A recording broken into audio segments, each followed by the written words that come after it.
Hey everybody, Ben Stark here. We're gonna record a draft video. I know it's been a while. Feel kind of like a rookie again. Let's dive in. I've been drafting Brothers War. I'm only platinum because the season restarted, and I've been playing some on Magic Online, some on Arena, some in person. We actually have this Monday night drafts going at Cool Stuff. If anybody's interested and lives in the South Florida area, it's a lot of fun. Come out to Cool Stuff Hollywood on Mondays, like 5 p.m. or so. But anyways, we're going to do Arena Best of One because I ran a Twitter poll last week, and that was the one that was the most popular choice. I'm going to do a mix. You can expect some of my draft videos to be Arena Best of One and some to be Magic Online, and I'll label them as such and everything so you'll know what you're getting going in. So, diving into this pack, let's get started. Mind's Eye is a little slow for this format, but with Power Stones, I think it's okay. The Crown I like a lot. I've seen some people call this a new Skull Clamp. That seems a bit extreme, but it's a really good card. Every time a creature trades, you draw a card, like you're going to win the game in the long run. And the +2/+0 is really good at forcing trades, so we're probably going to take that. I wouldn't call it like S tier broken, but I would call it like an A. You know, like on the scale of like S is broken, and then like A is first pick, like B is like pretty good, could be like a first pick, maybe like a third pick. C is like an average common. I would give this like an A. Take Flight is actually better than it looks, I think. I wouldn't call the format really that racy. You just kind of like draw a card and then they answer it. And if they can't answer it, then you win. Desk is really good. Before that pack goes away, Mishra's Research Desk. That's a card that is way better than it looks. Like, there's sack synergies, there's artifact synergies, but it's also not really draw 2. It's more like draw 4 because you get the better of the 2 cards. So if you are in the late game and you don't need lands, you often hit 2 lands off it and you just get the 2 spells. Or if you hit like a weak spell in the late game, like a 2-drop, and a powerful spell like a 5-drop, you just get the 5-drop, and that's not draw 2, but it's a lot more than draw 1 because the 2-drop was not worth very much. So anyway, those are both cards I like, but the Crown is substantially better in my opinion. All right, so we don't have to play black. You can just equip it for 2 instead of 1 black, but there is Corrupt. Corrupt's pretty good in this format. Not only comboing with Elsewhere Flask, but with all of the artifacts, you could pretty easily draft mono or very close to mono and just play like 2-3 cards in a second color if you want. So if I can get like a card that's better if you're black like Crown early and then Corrupt, I can try and draft a heavy black deck. The Avenger's pretty solid, but you know, finishers are kind of a dime a dozen. There's a lot of powerful cards that you can win the game with in this format for 6 or 7 mana. I think this is a pretty easy Corrupt. I don't think it's really even that close. Okay, so this is a pick that I think is going to be controversial. I don't love Hostile Negotiations. I know that looking at 6 cards is a lot, getting 3 is a lot. They did a really good job, Wizards, of balancing this card by tacking on that you lose 3 life. When you are drawing a bunch of extra cards, but not impacting the board, you fall behind. And life makes that really powerful. Losing life is the opposite. It really compounds that drawback. I'm not saying you can never play this card. If your deck doesn't have a lot of finishers, but has a lot of disfigures and is really good at not falling behind, this can provide card advantage to win. But I'm pretty low on this card. All right, Flow of Knowledge is good if you're heavy blue, but blue is the weakest color in this format, and I'm not really ever looking to be heavy blue. I'll play blue in my black deck or in my white deck, but it's not really a main color. Pristine Talisman's better than it looks. I'm not looking to third pick it, though I might, because this pack's pretty weak. The Airlift Chaplain is a pretty good common, but it won't go well with the Corrupt. I think I'm going to stick with trying to draft like a black control-ish deck here and take the Talisman. I mean, we're going to see what, you know, comes in the next couple picks. Obviously, you know, I'm not committed to heavy black. I might not even play black. I could drop Corrupt, play Crown in any deck. But I like the Pristine Talisman a lot in control decks. You know, there's artifact synergy. The ramp has been quite good. There's a lot to do. I did like a limited meeting with some other good limited players, and one of the things that I stressed and that several other people talked about as well is basically like whoever spends the most mana in this format is the person that wins. As in, like, you know, Power Stones allow you to ramp a lot, but then you have to use them every single turn for them to be good. So this is a format to me where I find like with Prototype and all the big stuff and a lot of card drawing, you can spend mana like every turn after turn after turn after turn, but you want to try and set yourself up to do that. Okay, obviously I'm going to Windmill Slam the second Corrupt. I know it looks like I'm psychic. I'm not. I didn't know this Corrupt was coming. But, you know, if you get 2 Corrupts in pack 1, yeah, you should draft Mono Black. So now, you know, and we could, when I say Mono Black, we could do a light splash. You know, like, if I get, like, an Evolving Wilds, some kind of fixer, and I play, like, 2 Mountains for 3 red removal spells or something, we'll still have, like, 13 Swamps in our deck or whatever. But with 2 Corrupts, and we're only 4 picks into the draft, you can expect me to draft mono black or heavy black from here. Okay, Levitating Statue is a card I like. I mean, all 4 of these cards put counters on it. It's really easy to put counters on that thing, and then suddenly you have a 4/4 flyer that's attacking them that you only sunk 2 mana into. One of the most important things in Limited, maybe number 1, and this is true in this format, this is true in every format, is spending your mana productively on turn 2. It's not just spending your mana on turn 2, because if you spend 2 and put out a 2-mana 2/2 and that card ends up a blank by turn 4 doing almost nothing, you're down a card. That might be better than doing nothing on turn 2, but just barely. But can you spend your mana in a way where you get a whole card's worth of value, something that is productive throughout the game or trades off with an opposing card evenly on turn 2? So I like the statue because even though it's not dealing early damage, you kind of spent that mana on turn 2, and then 4 turns later, you got a 4/4 flyer, and that's worth a card. That's a productive card. So it's a way to spend your mana productively on turn 2.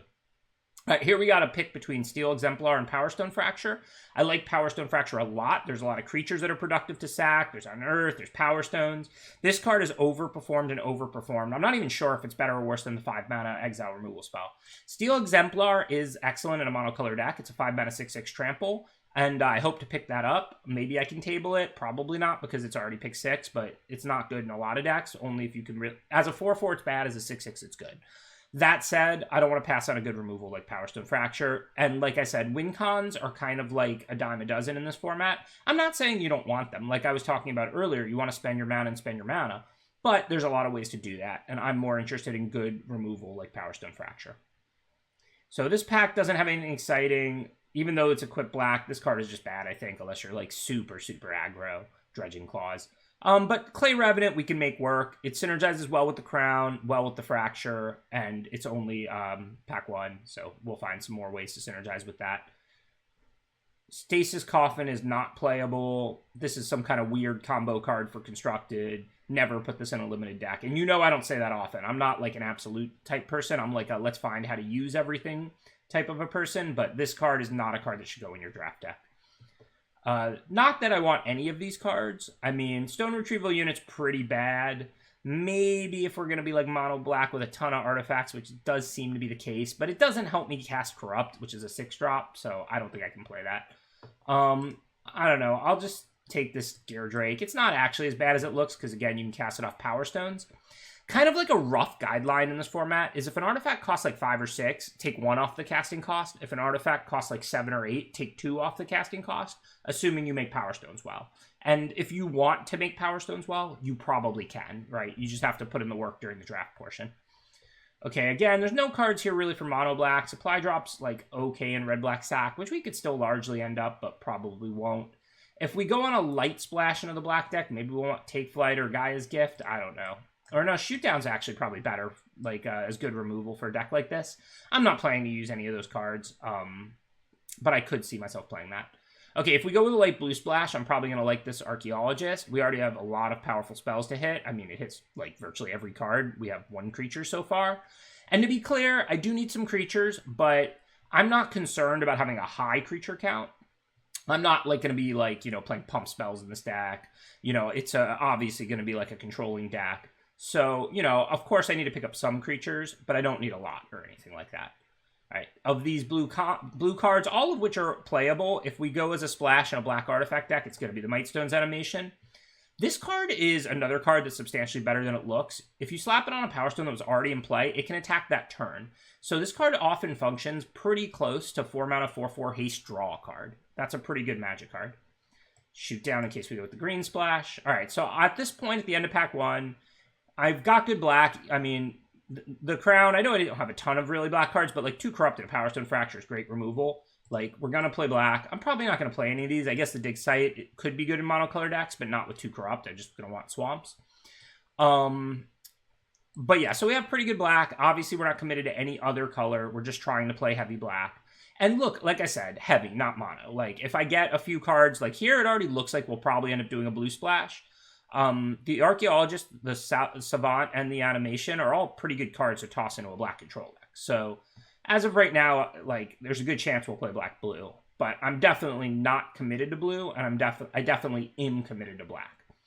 Okay, so this pack doesn't have anything exciting. I don't love Disfigure in this format, but, There's a good another good rule that you can take home that I've talked about from time to time. The better your late game, the more you want cheap removal, so you don't fall behind on board early and can get to that late game. The better your cheap creatures and aggression, the more you want more powerful removal, so you can remove that 4/4 or 4/5 that's going to stop you from being able to attack. So a card like Disfigure's not great in an aggro deck because you don't really need to remove their 2/2 flyer. But in a control deck like this one, in a deck that's looking to have a powerful late game, you really want to remove that first 2-drop or that 3-mana 2/2 flyer so that you can get to your late game. So Disfigure's still not like a great card in this format. I think Power Stone Fracture is way better than it looks. The 5-mana exile removal that gets cheaper for cards in your graveyard is about exactly as good as it looks, and Disfigure is substantially worse than it looks in this format. But if I have like a late game oriented black deck, I'm still going to play like all the Disfigures I get. Now, I don't want to first pick it, but that pack was just terrible. Like, didn't really have anything good. Okay, so here, I think we take one of the two potential finishers. I've been talking about a lot how, you know, they're easy to get. You don't need to get a ton of them, but I have a ton of removal. I don't have ways to win the game. So Steel Exemplar and Keening Stone. I don't normally like Keening Stone. It's pretty slow and it doesn't impact the board. But with these kind of removal and corrupt, I think it could work. Still, Steel Exemplar is probably just better. This is, I mean, a 5-mana 6/6 trample. That's just an excellent card. Even if I toss a couple islands in my deck, I'll be able to just, you know, tap a Power Stone and 4 swamps and play it. So I think that's going to be a great card. So Ashnod's Harvester is a fine 2-drop. It's nothing special, but, you know, you can always attack. Once in a while, get rid of an unearthed creature. I like the Deathbloom Ritualist, but nowhere near enough to go into green. You don't generally need that much mana once you already have 5. Although, don't sleep on that. In the prototype format, and a format loaded with 8 mana and 7 mana artifacts, you can definitely put this 3 mana to work. This is not an ordinary format. But, of course, like I said, it's not that exciting. I'm not, like, really trying to look at it green instead of blue because of it. Weakstone Subjugation is a card I would play if I'm black-blue, but again, I want to try and play as many. Even if I was definitely going to play blue, I would still want to prioritize black cards over blue cards the whole draft, so that I can play as few islands and as many swamps as possible for my Steel Exemplar and Double Corrupt. So I'm going to take Ashnod's Harvester. It's not a great card. It's a very solid 2-drop, probably a little worse than it looks, but you're always happy to cast it, and then it can come back and get rid of an unearthed card, or get sacked to a Power Stone Fracture, or deal 3 damage. Wear the crown. It just synergizes with a lot of things. Okay, Mishra's Foundry. Now, this is a card I would put in my deck despite 2 corrupts, but it does get slightly worse because it's not a swamp. But it's just a very useful creature land to prevent flood. Cornucopia Ramp. I mean, it's okay. Not really something we're looking for. It does cast corrupt, but it doesn't fuel it. It's fine as a fixer if you're like a 4-color deck or whatever. It can add your splash colors, you know, it can add whatever. But that's not going to be an issue for us. I think we're going to take the Foundry because the pack's pretty weak. Third Path Iconoclast is busted. This is one of the best uncommons in the set, in my opinion. But obviously, we're not going blue-red. But if you get the chance to start with Third Path Iconoclast early, that's a reason to go blue-red artifacts, like blue-red, like spells artifacts. Like, that card is really good. Okay, this pack looks not really good. It looks really bad, the opposite of that. I mean, the Elite's a fine 3-drop for white. There's no blue cards I'm really interested in. There's no black cards I'm interested in. I mean, the Mishra's Research Desk, as I was talking about briefly, pick one, pack one, is really, really good. Now, you would want the ability to make red. Even if you have, like, 2 ways to make red, that's fine. We currently don't have any, but maybe we'll pick up, like, that, like, Prismatic Lens or whatever it's called. Because remember, the front half doesn't require red, and then you can, when you finally draw your red source in the late game, you can bring it back, and that's when the card is best anyway. So you don't really want to play that card if you don't make red mana, but if you end up with just like 2 ways to make red, it's a fine card to play. All right, here, I think we're going to take Trench Stalker. I don't think I have a lot of ways to draw a second card yet, but we can obviously get some. The Crown. Yeah, I really have like next to none, and it's not really that hard of a thing to do in this format. So we'll just keep an eye out for cards that draw a card. But at this point, I actually can't really trigger it. But you don't have to trigger this turn after turn. If you trigger it once, it's a huge swing. Now, obviously, if you have one way to trigger it in your deck, you're not necessarily going to have that card in your hand. So, you know, for Trench Stalker to be good, you want to have at least like 4 or 5 ways in your deck to trigger it so that you have one in your hand almost every time you cast it. But don't think like you need to be a draw 2 deck that triggers it turn 6 and 7 and 8 and 9. Like, that's overkill. You just need to be able to trigger it if you untap with it. I don't know if we'll play the Depth Charge Colossus or not. I don't like that it's double blue, because even though blue is my likely second color, it's likely going to be a pretty light second color, but there was nothing else in that pack. Springleaf Drum is okay with cheap creatures. We have a Clay Revenant, and that's it. Like, we're kind of creature light, which again is not a problem. It just means we can't make good use of cards like Springleaf Drum. I don't think there's any way I'm going to play the Silex. I don't think there's any way I'm going to play any of these cards. I don't know. Maybe I could have took the Coastal Wall as a little splash. If I don't get a second color and I want to play the Silex, I mean, it would be a decent card in a control deck. But I have a lot of artifact permanents on board, and it's double white, so probably not going to use it or anything else. Gix's Caress is a good card.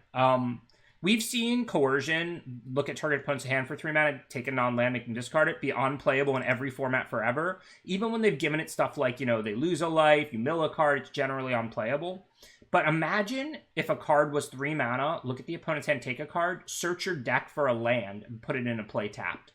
Right? And if you have this many artifacts and activated abilities, a Power Stone is practically a land in my deck. So here we're going to take the War Plow. This is one of my least favorite of the cycle, but it's still a good card because you can play it on turn 2 to stop the bleeding if you have a slow hand and they have aggression, or you just have a decent threat in the late game. But I actually don't love the War Plow. But let me talk more about Gix's Caress. This card, like I said, auto-include if you can use the Power Stones well. The way I think about the Power Stones is if I'm using them every turn after I make them, they're basically a land. And a card that 1-for-1s and searches for your library for a land and puts it in play is a very good Magic card. Now, I'm not saying you're always going to use it every turn forever, but if your deck has, like, you know, it activates Foundry, it casts War Plow, it casts Exemplar, it activates Statue, it moves Crown, it casts Harvester, it buys back Clay Revenant. Like, there are a lot of ways to use Power Stones if you're drafted with that in mind. You can make them very close to a land. Okay, so 2 cards to consider here for our black control deck. I mean, this Gwen is good, but not good enough that we're, like, looking at going to green or something. So there's Gurgling Anointer and Scrapwork Rager. I think they're pretty close. They're both good. Neither one is, like, anything special. I don't think we're great at triggering Draw 2. Like I was saying, we're not. So the Rager triggers Draw 2 really well, because even if you already drew it after it trades, you can bring it back and trigger it again. Whereas the Anointer is good if you can trigger Draw 2 a lot.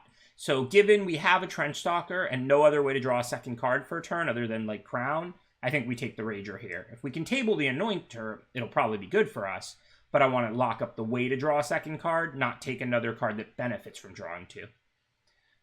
Visions of Phyrexia is a really good card. The turn you play this, you get a Power Stone, and then after that, so it, like, ramps, you can play 2 cards a turn. Again, it's double red. We don't have a single red card. I don't think we're going to go there. But this is a card that, like, is worth, like, even first picking. Like, A tier, not S tier, to be clear. It's not broken. But draw 2 cards a turn for the rest of the game and get a Power Stone the turn you play it is awesome. Okay, so for this pack, I'm not interested in Killzone Acrobat. I'm not doing the sack thing. Emergency Weld gets back an artifact or creature. That's a decent overall card. I mean, like I said, we don't have a ton of creatures, but we started to pick some up, plus the artifacts die. This pack's really bad for us. This is kind of an embarrassing pick, but guess I'll take it. So I wish these 2 cards had been in different packs. Now there's 2 cards I want a lot in this pack, Scrap Trawler and Power Stone Fracture. They're both quite good. Scrap Trawler, do we have expensive artifacts, cheap artifacts that are going to die? We can get back the Harvester, we can get back the Clay Revenant, but that's kind of a who cares. We can get back the Statue, that's something that tends to die. And then we have some bigger creatures, War Plow, Exemplar, Rager to get them back. So I think the Scrap Trawler is good, and I think it'll be good in our deck, not amazing. I think I'm just... No, I'm going to grab it over the Power Stone Fracture. We're pretty good on removal. I want the grindy stuff. I'm just going to have to try and draft, like, more artifact creatures this pack and keep that in mind, that I have the Trawler. I don't think the Trawler is amazing in my deck right now. That's why I almost didn't take it. But we still have all of pack 3, and I'm trying to draft mono black, so I'm going to try and prioritize artifact creatures this pack. So speaking of which, we could take the Mutt. It's a really good card if you can bring it back. We don't have red, but if I wanted to do a very light red splash instead of a very light blue splash, I could. I have that Mishra's research desk, which I like a lot. And I haven't seen any impressive blue cards, so I think maybe I'll just toss like 2-3 mountains in my deck and play mono black with, like, the research desk and the Mutt. The Mutt's a really nice grindy card. It's a common that just performs well all the time. And it just fits all my synergies. So I'm not, like, impressed by this 8-mana 8/8, but it is a big playable thing if you make Power Stones, which I don't think I'm amazing at. I think I'm okay at. I think I have a couple ways to do it. Caress, the Talisman. Yeah, so I don't ramp to an 8-drop that well. So I guess it's that or Gigamole, which, again, is not, like, an amazing card, but I have a couple Unearthed creatures. So I probably, and Unearthed cards, I probably take the Gigamole. If I do the Red Splash, the Gigamole is going to be pretty good, because I can mill the desk. So I've got, like, the Desk, the Harvester, the Mutt, and the Rager. So that's a decent amount of Unearth. Plus it has synergy with the Trawler. So Painful Quandary is not a card I like a lot. It's, like, pretty slow. Elsewhere's Flask is a nice artifact for what I've been talking about. You can just sack it any time and then get it back with stuff like the Trawler. You can sack it to a Power Stone.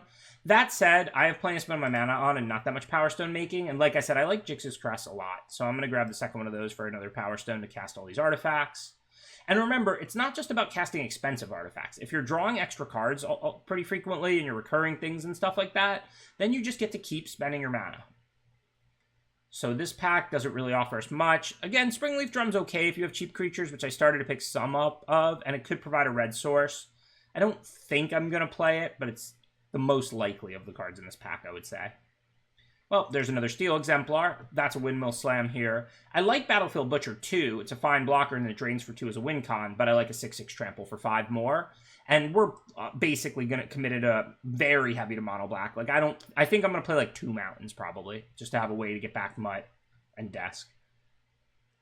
So none of these cards are going to make our deck. The Refinery's not playable. This pack does not matter. These cards don't matter. Sorry, cards. Same thing with this. These cards are not going to make our deck. Thran Power Suit is totally unplayable. Clay Revenant is fine. You don't necessarily want like a lot of Clay Revenants, but it's a nice card to draw one of. I don't know if I'll play the Juggernaut even with the Red Splash. I guess it can keep attacking for 5. My deck is not aggressive, but it still blocks the turn you play it. Then you start attacking with it and you can do other stuff. I think it might be fine. And right now, this would be 17 lands, which is probably about right for this deck. The Foundry, like 2 mountains and maybe 2 or 3 mountains, maybe 3. It's going to be close. And then, like, the rest swamps will make my Corrupts awesome. My Steel Exemplars awesome. And the Warplow even works for the Steel Exemplars, right? Yep, because it's colorless. So only the mountains don't work for the Steel Exemplars, so that should not be a problem. And the Corrupts, of course, are still good, even if you have 1 or 2 non-swamps out and you're corrupting for 5, not 7.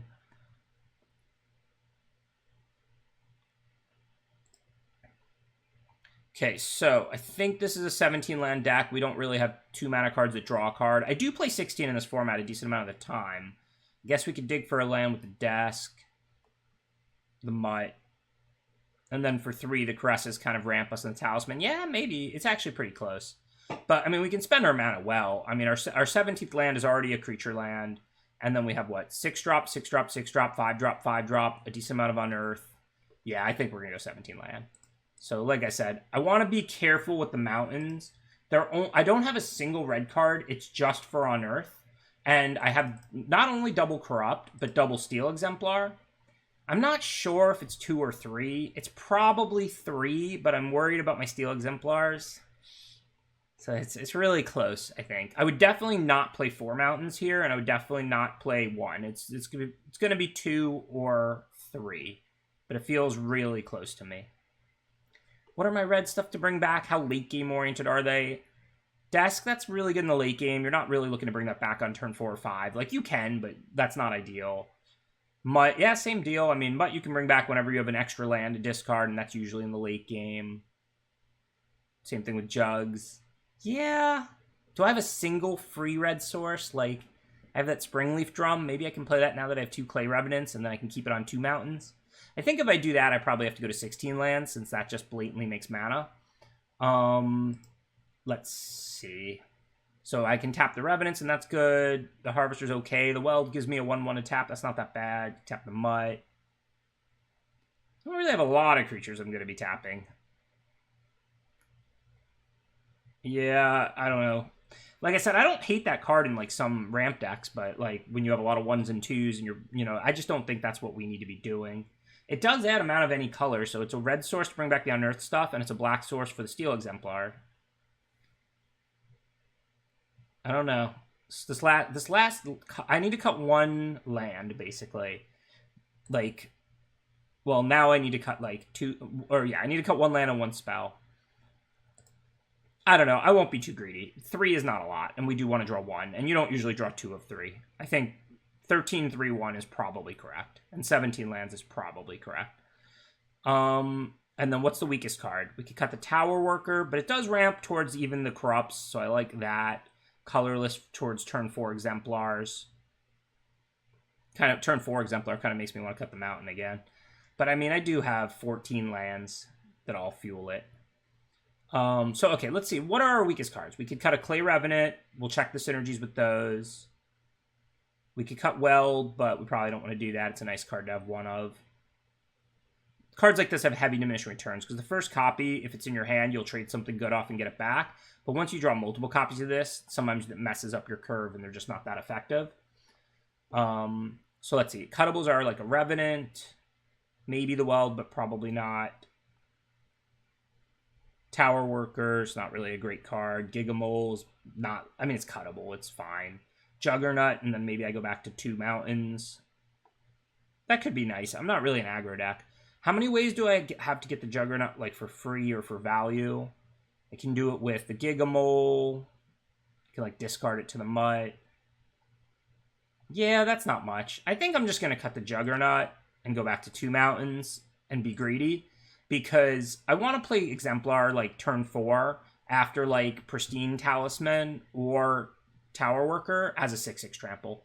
Like, 4 mana 6/6 trample can win games. Just if they don't answer it, like, it's practically game.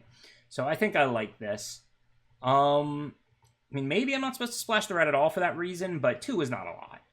And if I cut my 2 red cards, which if you can't bring the Mutt or the desk back, like, at all, then they're not good cards. My next 2 cards are pretty unimpressive, right? What am I putting in, like, Swiftgear Drakes? So I think this is probably right. It's a really light splash, but remember, if I don't draw a Mountain, that's fine. I can still play the front half of the cards. And if the game drags on, eventually I can bring them back when I draw a Mountain. This seems fine to me. I'm going to roll with this. If I didn't have, like, the 2 Exemplars, I would definitely play 1 or 2 more Mountains. Because Corrupt, like I said, still a good card if you have a Mountain or 2 out. But being able to play a 6/6 instead of a 4/4 trample can turn a loss into a win. Like, there's a lot more value in the Exemplar being a turn 4 or 5 6/6 than there is in Corrupt doing 1 more point of damage. Okay, clearly a keep. I don't really have a lot of powerful cards in my hand, but of course I'm not going to mull. 1, 2, 3. So what do I discard to the Mutt? Maybe I should have held the desk to discard to the Mutt. I didn't even think about that. That's kind of loose. Not that, like, that's necessarily, like, great. I mean, playing the desk, I can still use it when I'm ready, but... And I don't have to discard anything to the Mutt, so I'm not sure that that's actually even better, but if I wanted to cycle it for free, I basically could have, and I definitely should have thought about that. So, I can draw an extra card with the Mutt. Kind of want to just hold the Mutt. Like, is that weird? Like, if I just do nothing here, I can, like, Tower Worker, and then maybe Trench Stalker. So what if I sack the desk? I can get a land, which I could use for this curve, where I go Tower Worker into Trench Stalker, and then I have the Mutt to turn it on, and then I have the Warplow too. I kind of want a land. And if I don't get a land, I should get something that costs 3 or less. So I think I'm going to do that. I know this is counterintuitive to not put your creature on the board, and maybe it's wrong, but it feels pretty good to me to go turn 3 Worker, turn 4 Stalker, and then turn 5, I can Mutt and turn it on, or I can play Warplow for 6. So, I don't know. Let me know if you think that play was wrong, but it felt right to me.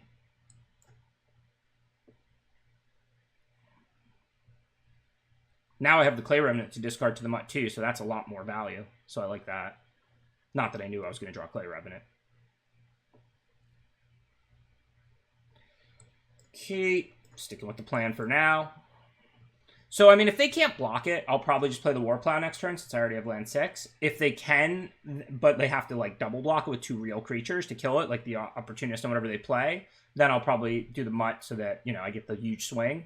Remember, Lifelink is really powerful and limited, and, like, Death Touch means, like, if they, let's say they played a 3-3 here, if they wanted to block the Stalker, they'd have to block with the Opportunist and the 3-3, and they would lose both, and that's great for me. So if they can't block the Stalker profitably, then I'm not worried about turning it on this turn. It's not like a big deal if they kill it and I miss out on the 4 life. But if I can get that, like, hit for 4, gain 4 life swing, I mean, that goes a long way. I've definitely got a lot of potential for card advantage in the late game with this hand. The desk is going to dig through 2 cards to find the better of them. Mutt's going to loot and get me another card, then do another one when it comes back from the dead. And we know my deck's filled with pretty powerful stuff. Okay, and that's a perfect example of what I'm talking about. So if I attack with the 4-5 right now, they would double block with the 3-5 and 3-2. I would trade it for the 3-2, and that'd be terrible. But if I draw a card off the Mutt and give it Death Touch and Lifelink, then, like, they can chump it and I gain 4 with the Prowler. They could take it. If they wanted to double block it, they'd have to lose Goliath and Opportunist, and that would be great for me. So I'm going to go ahead and do that.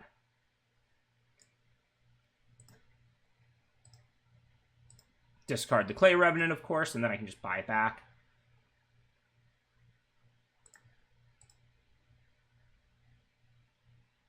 That's really nice, too. Now I can just Jix's Caress them, but no reason to show them we have that pre-combat here. We'll just attack with our Trench Stalker, which they have no good block on. And then post-combat, I'm going to play a Swamp and Caress them.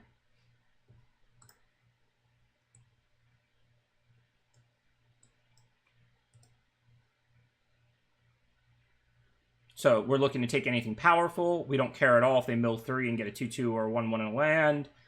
I don't really care if they give their stuff hexproof. I don't have a removal right now.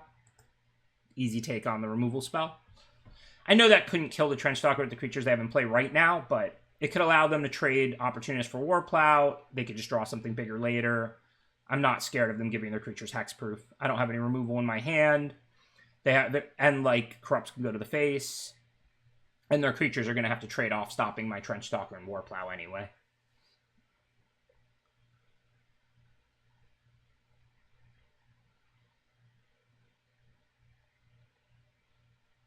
I don't really like Boots. I'm not saying you can never play it with artifact synergies, but honestly, like, you're not really getting a whole card out of that. Like, you better be triggering some artifact stuff.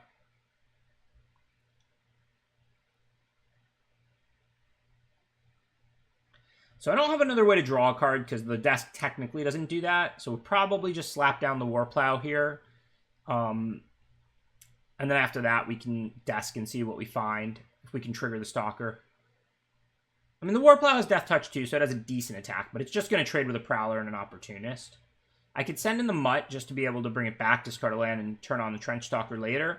I'll probably end up doing that. But if it ties up the Goliath, that can get other stuff through.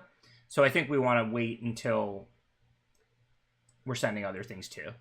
So for now, let's just take a turn off here, play the 5-4. Looks like we might have a heavy, I can't call it mono black with 2 mountains in play, but I don't have a single card in my deck that is not black or colorless. The mountains are for Mutt and desk. And the opponent might be mono green. They don't have a single card that is in a forest or green or colorless. Artifacts let you do some crazy stuff like that. So many colorless cards to flesh out decks with. Like, a lot of times, like, one of my first tweets about this format was basically, like, realize that, like, when you're black-red or when you're blue-white or whatever, your decks can do very different things. They don't have to function the same every draft. And the reason for that is because if you're playing, like, 10 colorless cards, you might be blue-white, but you might only have 4 white cards in your deck and 7 blue cards in your deck. Whereas, you know, in a normal format, if you're blue-white, you might have 1 artifact, but you're like 10 blue cards, 10 white cards. And if you have 10 blue cards and 10 white cards, that means you have more of the same blue and white commons in your deck, so your decks are going to do more similar things. Whereas when you're playing 4 white cards, you might just literally be playing white because you got a white rare and a good white uncommon, and, like, you know, your deck may not play like the way white common-based decks normally play in this format. Okay, so their creature's going to die too, so no big deal, but I can't do anything meaningful here in response.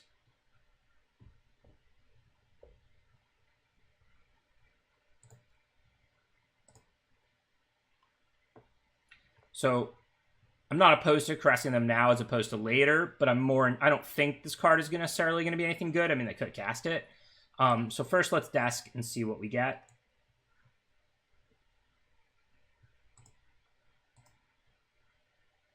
Maybe we get Rager or something that turns on the Stalker. Gigamole. So again, I'm not like opposed to swarming, but they can kill the Trench Stalker by triple blocking it. So I don't want to do that preemptively. I want to get my other creatures out first.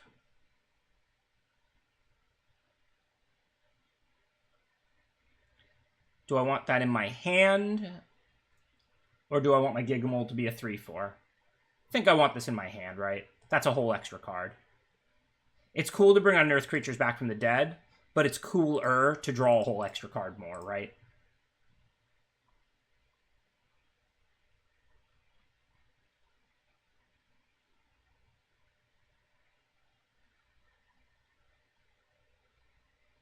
And if we turn the Trench Stalker on, then they can just chump it with a Prowler or take it. But in order to kill it, they would lose all 3 of their creatures, which they obviously can't afford to do. So let's start with this. Most likely I'm going to caress them, but I can do the Rager first in case I draw something I'd rather play. Like that, at least before the caress. Now I'm going to put the statue out so I don't miss a counter on it, because caress, of course, is a non-creature and puts a counter on my statue. Oh, wow, they had a Rust Goliath because they're on 9 mana. They were 1 mana away from turning that thing on. That's timely. And they have the 10th land in hand, too. Next turn, that would have been a 10/10 trample. So they can't afford a triple block here and have no board, so they should just be debating whether to throw a Prowler away or take the hit.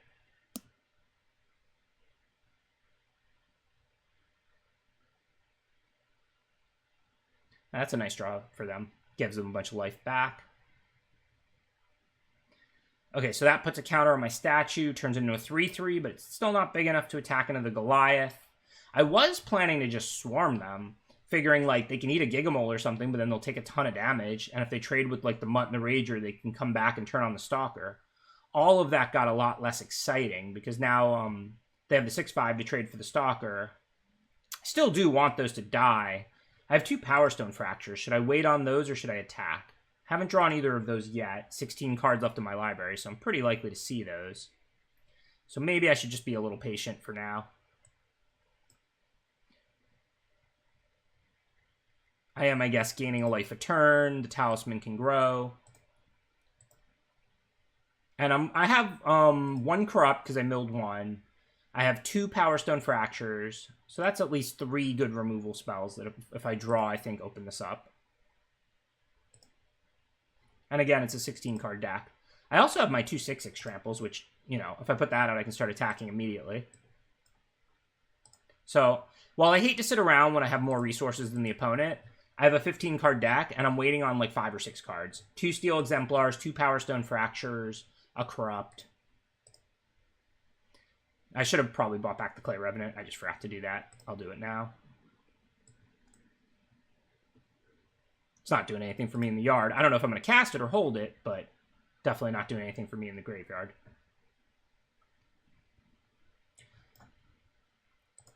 Just chilling. Just chilling for now.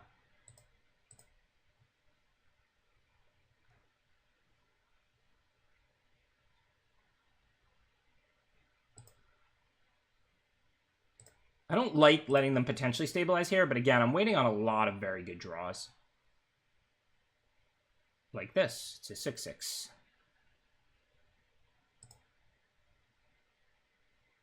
And, like, even though that doesn't, like, blow the game open, it forces them to start trading off their, like, key blockers, like the Golem or the Recluse.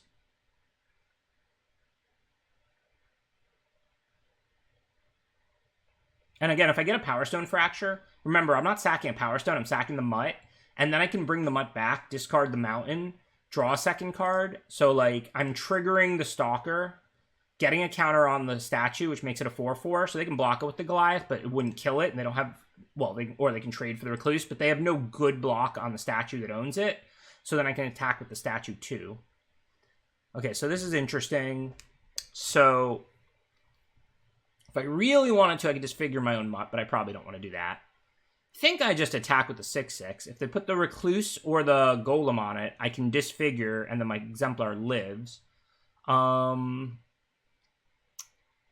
I can't, unfortunately, disfigure the Goliath because the Swift Boots here that I made fun of is preventing that, giving it hexproof. So I think this is, yeah, just attack with the Exemplar. If they make a single block on it, then Disfigure will likely allow it to live. If they correctly put like multiple creatures on it and let me choose, I can get the better of the two. Or if, like, for example, if they block the Golem and the Recluse, Disfigure allows me to kill both. I'll still lose my Exemplar, but... So, or like this, they go for a gang block, okay, but I can Disfigure the 3/3 and then I live and all of their stuff dies, and that looks good. Not that they cared very much about this 3/3 and all these 1/1s, but my 6/6 lives to attack again and trade with something, and this helps clear the way. And I'm only one counter away on the statue from that being a viable attacker, really. 4/4. I mean, as a 4/4 flyer, it's already a viable attacker because they can trade with the Recluse or they can bounce with the Goliath, and the Goliath can't block anything else. But as a 5/5, then like they have to trade with the Recluse. The Goliath can't even block it. Okay, so that gives me the 5th counter on the statue. What does it get me back from the graveyard? Nothing that draws cards or anything, but it gets me warp. Oh, wait, I can just get this crown. It's not creature, it's creature or artifact. And then whatever I put the crown on, I mean, they trade with that, I draw cards. They don't trade with that, they're taking hard hits. Like, that's awesome for me. Okay, so we're definitely going to get the crown and then put it on, like, I guess the Exemplar. Deal them some trample, draw a card. I mean, I could put it on smaller creatures, but the 2 powers can't get through yet while they have the 5 toughnesses. Yeah, so I think for now, we definitely want the crown. This isn't even close. The Warplow would be fine. The crown is way better. And then I don't care if they trade with the statue. I'm just clearing the way so I can alpha, and like we're going to be doing that like pretty soon, like possibly next turn. So I'm still going to attack with the statue, even though it can't wear the crown. And I'm going to attack with the Exemplar. I'm just trying to force trades. And then next turn I can like activate the Foundry, literally attack with everything. That should be game. Unless they draw something really incredible here.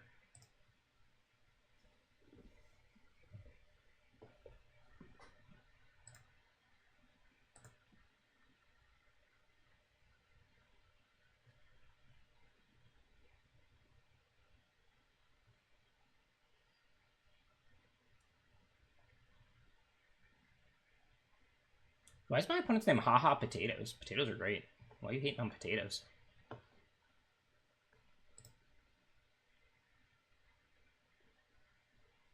Okay, just putting out another creature. I don't think green has a sweeper. I guess there's the Destroy All Artifacts card. That would actually be pretty rough for me. So on that note, I should probably put it on an artifact, so at least I get a card. Maybe I shouldn't have played the Harvester, because that might be the only way they could possibly get back in this game. There's a rare that's like Destroy All Artifacts and Enchantments, and then each player who had at least one destroyed gets a 2/2. That's the only card in format I really could think of right now. Even if they drew like the 8 mana Win Mythic Totally Busted or something, or the Sack 3 9 mana Mythic, I don't think that would be enough.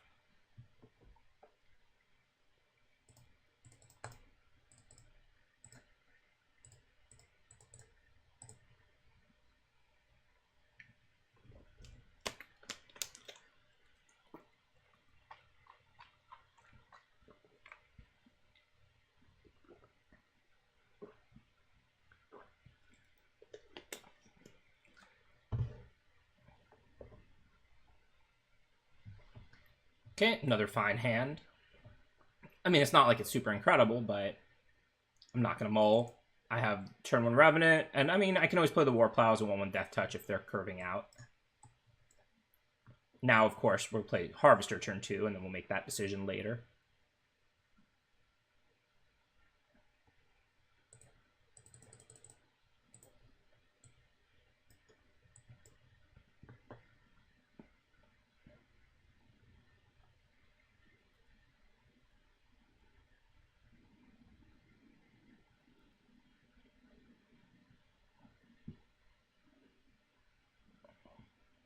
Recruitment Officer is a really good card. This is a card that, you know, White Weenie put into their Pioneer decks immediately, but also in Limited. It's a way to spend your mana productively on turn 1. It can trade with a 2-drop or hit for 2, and then in a stalemate, you just win the game. There's so many creatures that cost 3 or less in every draft deck. We're definitely going to kill it, but if I go for Disfigure and they have, like, the Gaia's Gift, it's going to have Indestructible, and I'm not going to be able to attack at all. think I'm just going to attack. If they want to trade the Harvester for that, that's fine with me. And if they go for the gift, then I can blow them out with Disfigure in response.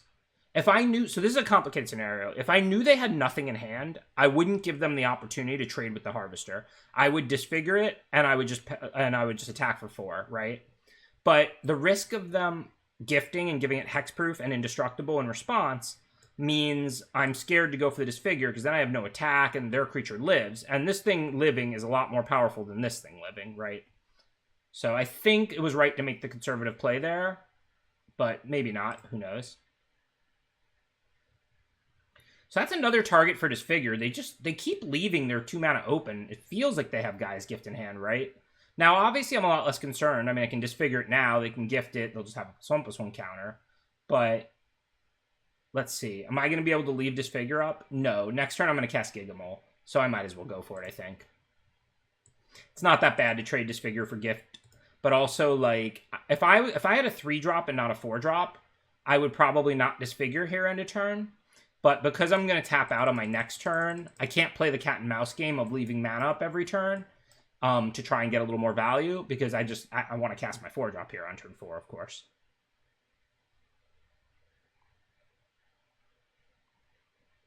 And what if they have artifacts to play? So I'm not going to not Disfigure that, play my 4-drop, and then have them start getting +1/+1 counters. That doesn't make sense.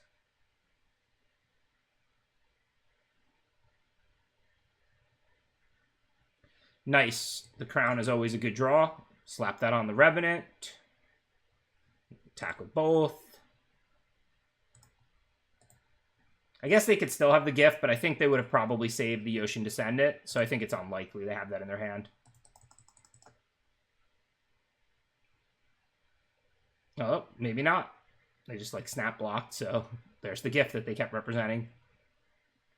I mean, I guess I could have played around that and put the Crown on the Gigamole, and then if they do it, I get a card, and I only miss 1 point of damage. I just didn't think they really had the gift anymore after they didn't save the Ocean Descendant. This does give hexproof, right? Yeah, so it would fizzle the Disfigure. Well, assuming I can still move the Crown, that shows you the power of the Crown. They're now killing my Clay Revenant.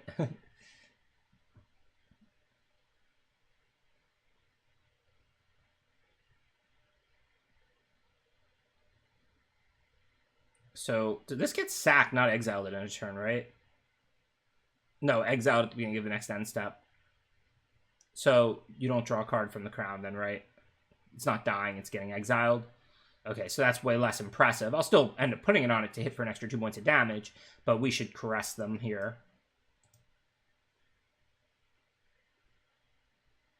So, they have a black source. I'm not real scared of the Paratrooper. It's a good card in general, but at this point, it's not really very threatening. My life total is not even really 16. It's much higher because I have Corrupt gaining at least 5. So I don't really feel like I'm under pressure. And this turn, I can cast the War Plow now. The Power Stone and the 5 lands. So if I caress, they'll just respond with that. So that doesn't accomplish anything. Do need one more land to cast that Corrupt. I guess I'm under a little bit of pressure because, I mean, I don't really want to trade the War Plow here before I'm able to get the Crown on it. But if I take all of this, 4, 7, 8, 11 if they pump, I go to 1. I'm not scared that they have something, but I'm scared if I don't draw the land, then I just lose. I might not have played this game very well. So if I draw the land, I'll kill one of the creatures. I mean, don't get me wrong, like if I left them the Smiter, that could be killing the War Plow right now. It's not that was the mistake. I don't know what I could have done differently, but probably something. Okay, so anyways, I think I need a block. So I guess I'm just going to block the 4/3. It doesn't force them to pump, but it saves a point of damage if they don't have to do anything to do when they're pumping anyway. And hopefully we'll draw a land for Corrupt and then some creatures. Well, second Corrupt is a problem. 5 mana, 2 Corrupts. Power Stones don't cast Corrupt, so I'm dead. They have 6 on board. Pretty unfortunate here. I guess I will leave mana up in an attempt to intimidate them that will probably not work.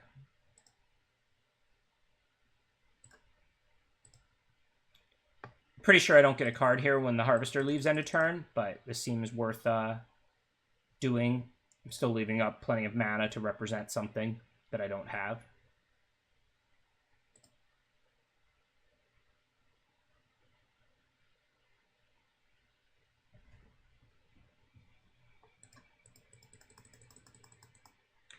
Good game, Draftmeister, good game. One land away from my corrupts. I don't know. That feels like a game I let get away, but I really don't know what I did wrong. Definitely going to review that one. I mean,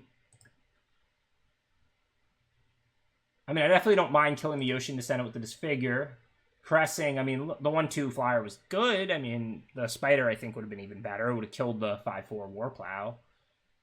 I guess if I was just going to trade it off with something, maybe I could have played it as a 1/1 and then moved the Crown onto it. That might have been correct. Yeah, that's what I should have done different. Then I would at least get a card. And if that card is a land, then I can corrupt before I die, and maybe I turn that game. That was a mistake. Because I get to decide if I'm going to block with the Plow and not go to 1, and I chose to do that, and they didn't play anything else.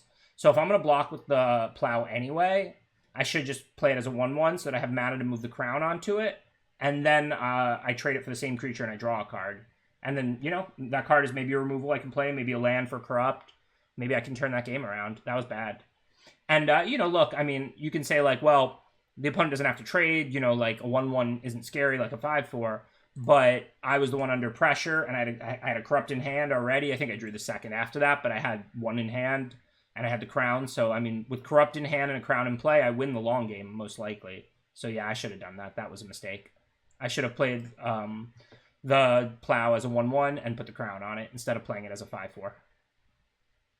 Here, I'm going to play the statue. I think this is pretty clear. I want to get it out early so it doesn't miss any counters. And my hand actually curves out pretty nicely. Now I can Caress, and then I have 5 mana to spend on turn 4 for Trawler and Crown. Or for Gigamole, but either way, I'm going to Caress here.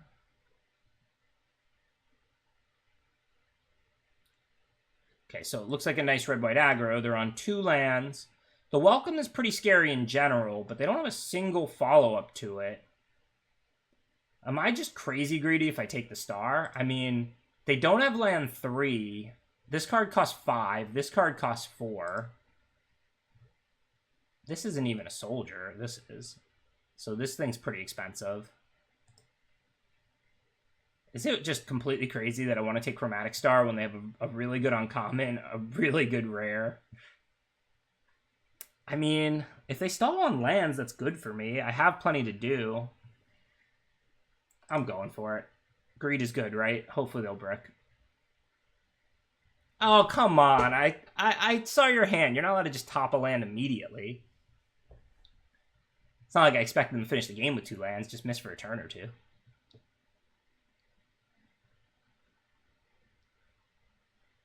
Alright, so what are my options? Tower Worker and Crown, Trawler and Crown, or just Gigamole?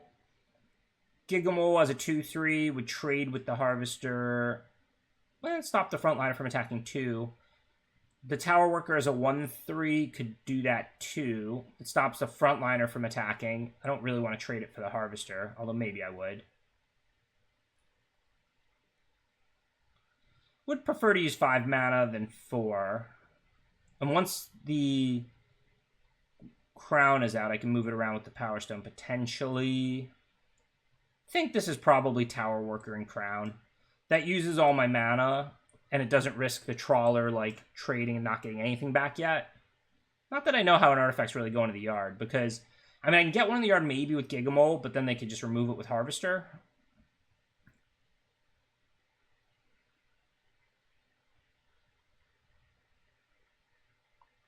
I don't know why I ever expect my opponents not to just draw straight lands with their aggro deck. What was I thinking? So, this is bad. I can trade with the frontliner. Then when they bring it back even, they draw a card for the Welcome. I think I basically can't win this game now. I mean, look, they had a good hand. I was hoping they would miss at least, you know, a land drop or 2. Well, a 5/5 helps. still in bad shape, but definitely helps. Or 6/6, I mean. It's bigger than all their stuff. Can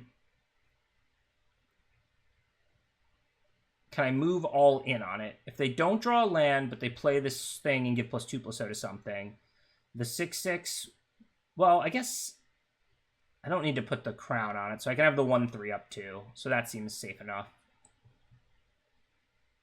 Like, I could tap the worker for mana for Exemplar, and I could use the black to put the crown on the Exemplar. I guess if they draw a mountain, then they can finish the Exemplar with Unleash, so it'd be nice to get the card. But then I might just die, right? So if I have just Exemplar up, and they attack with everything, well, I wouldn't die. I would block the 3/1, take 3, they'd finish it with Unleash, I would go to 2, and I'd get my card. It's actually kind of close.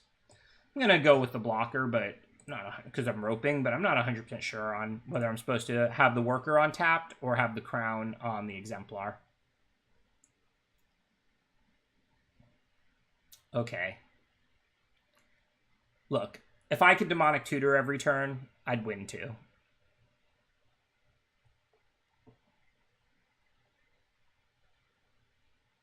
Remember, I knew their whole hand. Like, literally, like, it's not like I'm like, oh, my opponent had a disenchant in their top 12 cards or something. Like, I literally knew both of the cards in their hand.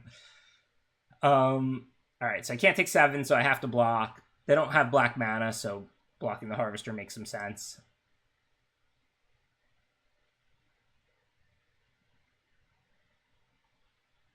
So if they draw a mountain, I'm dead. Let's say they don't, but they get to put this on something. They can force me to block the 4/3. My creature will die. Or they can put this here, force me to block that. Oh, and this will have 3 power because of the soldier. So I need to have 2 blockers up. So the only way I can do that is with the Scrap Trawler and the Levitating Statue. So I don't really think I can win this game, but I'm not going to leave myself dead on board just yet.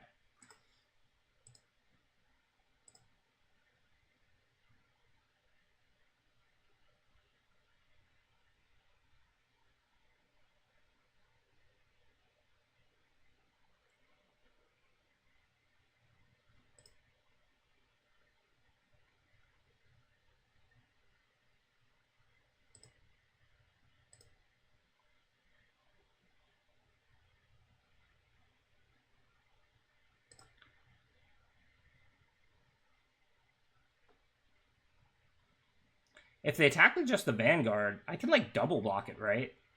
Now, if they send the Ocean Soldier pumping it too, then I have no profitable block on it, and I still have to block it.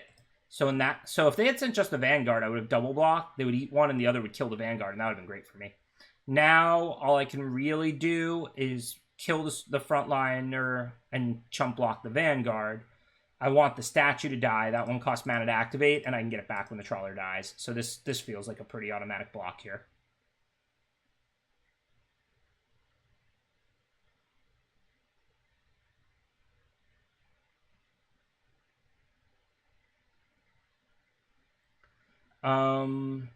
What can we do? There's no way I'm getting out of this game without Corrupt, even though I'm 2 mana away from it. I mean, I could play the Mutt and try and get a land to play the Gigamole. I have to discard the Corrupt. And then if I do, I'd have 3 blockers. Do I need 3 blockers? Oh, yeah, I do, because they have the frontliner. I may honestly need 4 blockers, but I can't do that. So I guess I have to discard this Corrupt and just hope that I draw the other one. This is very rough. I believe I'm roughly 0% to win this game, but I won't concede just yet. Okay, so now I can disfigure. Shouldn't be anywhere near enough, but it's decent. So I'd rather do that than trade off the Foundry, and I can't do both. So let's move the crown onto something. I'm pretty sure both my creatures are going to die this combat step.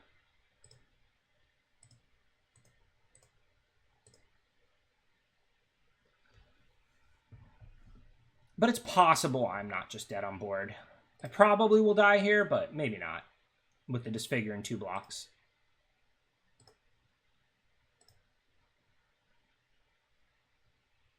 I can let a 2 power through. This might not be completely over. Like I said, I don't think I'm going to win, especially having discarded that Corrupt, and they have this Unleash in hand. But I don't think I'm 0%. Well, I think that kills me. They can now sack the Bitter Reunion to give it haste. And I could have let 2 1-powers through, but they're only going to have 1 1-power. So now if I disfigure, block, I should take at least 3.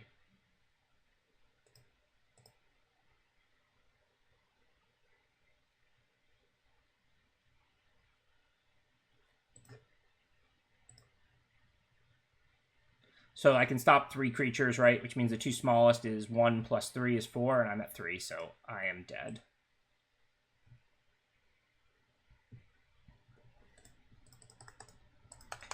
Come on, opponents, be more reasonable. Although, to be fair, I might have punted that. Not that game. That game, like, they obviously top deck disenchant for my 6/6, drew 2 straight lands after I tried, with no more lands in hand.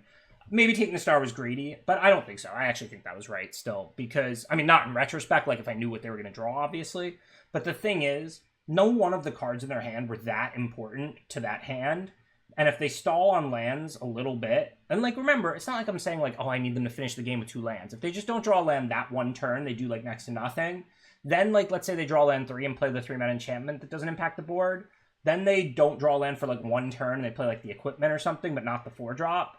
Then they draw land 4 and play the 4-drop, I'm going to win that game. I'm going to be all over the board by then. Like, they're not going to be able to aggro me out, and they're an aggro deck, So them stalling, like, just a little bit would have been huge for me and probably won me that game. Whereas, like, yeah, those cards were good, but taking just the 4-drop or the enchantment that drew a couple cards or whatever, I don't think, in the game where they draw lands, I don't think taking one of those is nearly as valuable as just the game where they just miss a land drop or 2. And if they're a 16-land deck, which they probably are with that curve, regardless of if it's 17, you're about 50-50 to draw land, like, each card at that point, because, they only drew 2 lands in their first, like, 10 cards. So that means about 14 or 15 of about 30 cards are land, so about 50% each card. Chromatic Star draws a card. So by not taking Chromatic Star, they're 75% to play a land on turn 3. By taking Chromatic Star, they're 50% to play a land on turn 3. It's a big difference, right? Denying them a whole card when each card is 50% to be a land, and they're stuck on 2. So I think that plays right. I'm not sure if all my blocks after that were, but I don't think there's any way I can win that game with them drawing land, disenchant for my 6/6.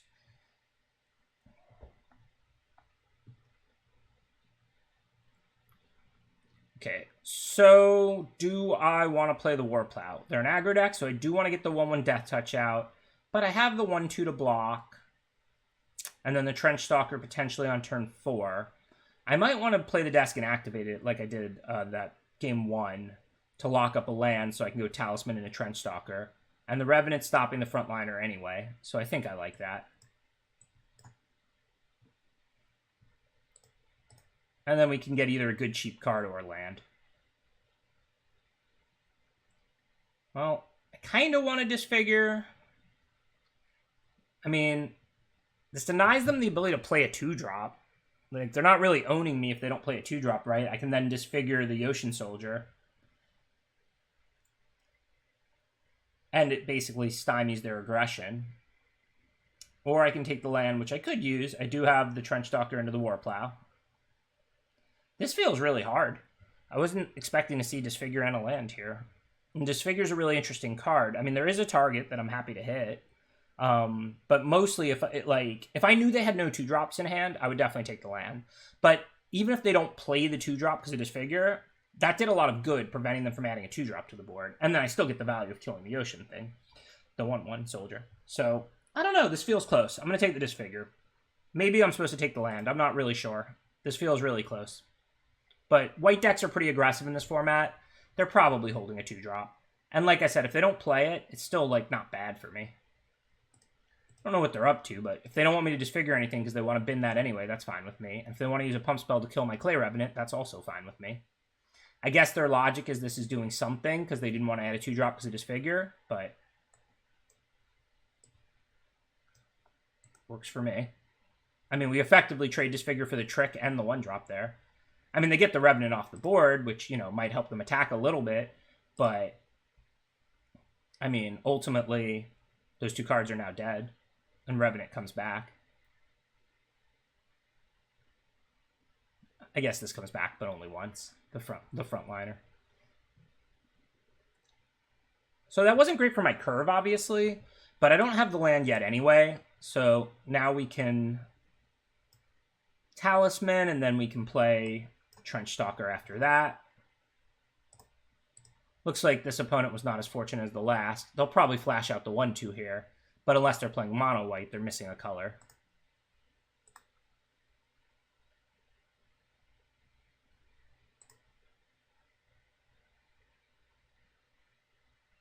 I mean, they could be mono white. It's the 4th planes. Wasn't expecting Symmetry Matrix. That's a tough card to make work. I don't use that very often. Okay, so what do we want to do? Scrap Trawler's good. We have good cheap stuff to get back. But desking up a land would also be good. If we desk up a land, we can't get back Revenant or do anything with the remaining mana this turn.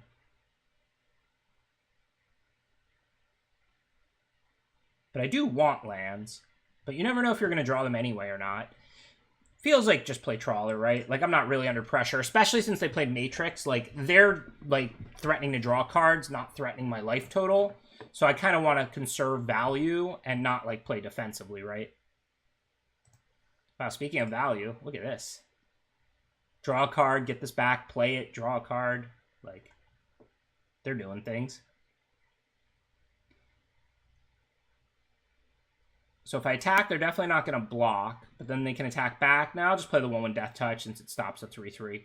So I think here the plan is Trawler, attack, then bring back Desk, get a land, and then play Warplow.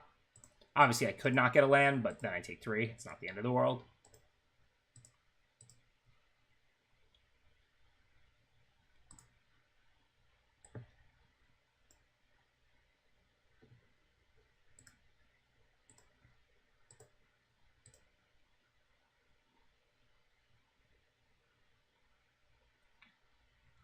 Well, no land. I guess we have to take Mutt.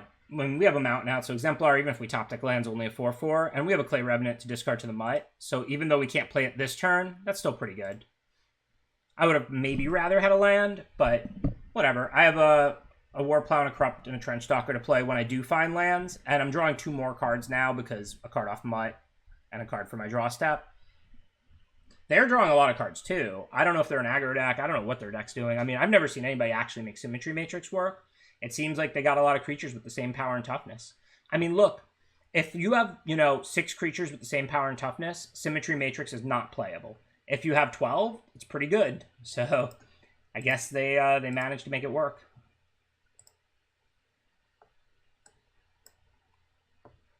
No real decision here. I'm going to discard the Clay Revenant. I don't need it out. I can get it back.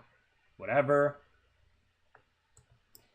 Now, I do have to decide on the Warplow. I think it makes sense to play it as a 1-1. Maybe it doesn't. Do they have an attack? So, like, I can double block, like, the Elite, and then these both die, and then I get 2 Trawler triggers, which can get me back, like, Revenant and Mutt. The Trawler dying can get back the Mutt. The Warplow I can never get back from the yard, because even though I'm casting it for 2, it's still got 6 in the yard, right? As the main casting cost. But, I mean, my blocks aren't bad or anything here. Yeah, that said, I just don't... I mean, I don't think I need this Warplow to be a 5-4. It's not even that different. Still would only trade with the Elite. This game could go long, and I don't have, like, any of my cards that really do much in that situation. And they're drawing a lot of extra cards. But I can also gum up the board. So, I don't know where this game's going, to be honest. This is kind of a cool game. Thought they were like a white aggro deck because white's really aggro in this format. I was not expecting this Symmetry Matrix game. But it's working for them. They've already drawn like, I don't even know what, 4 extra cards, maybe 5. And I assume their deck's built to use it, so they're just going to keep going. I'm not even kidding. I might have to deck them. They're still at 17, but like my blockers are grindy and pretty good. I can get these Revenants back out. I've got Corrupts, so assuming I draw land, I'm really at a life total, like, maybe, I don't know, 26 or whatever. What are they going to have if I block with Stalker? I don't think there's much. White has it. White doesn't have like +2/+2, right? Like they have like +1/+0, that enchantment they played. They have deal 3 to a tap creature. I don't know what they have. I think they just want to bring this back and draw cards. Maybe they're going to play like a legend and then get it back or something like that.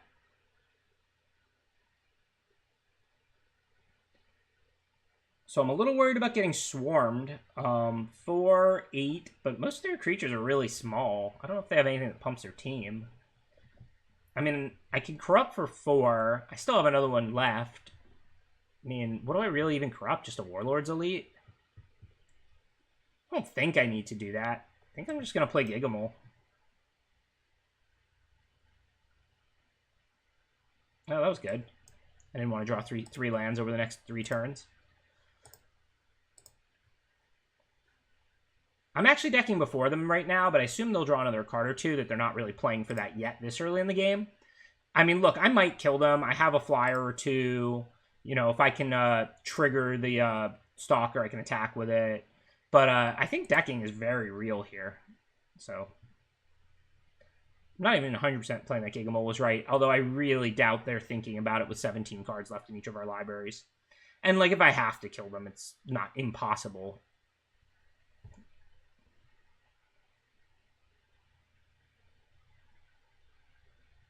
What are they doing? Is there like a white pump all your creatures in combat, like inspiring charge? I don't even think there is. There's like the red one, but they don't have a single red mana. You know, +2/+0 or make 2 soldiers. They could have +1/+0 in first strike. Maybe they just figure they can start exiling these for their scries.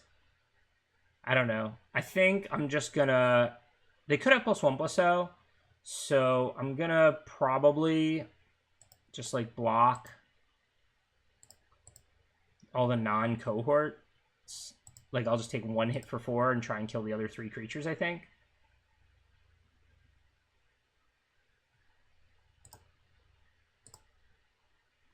I don't mind using one of the 2 corrupts. Like if they do something surprising or if they think they're going to like alpha in the damage, like I said, I'll just gain 4 or 5.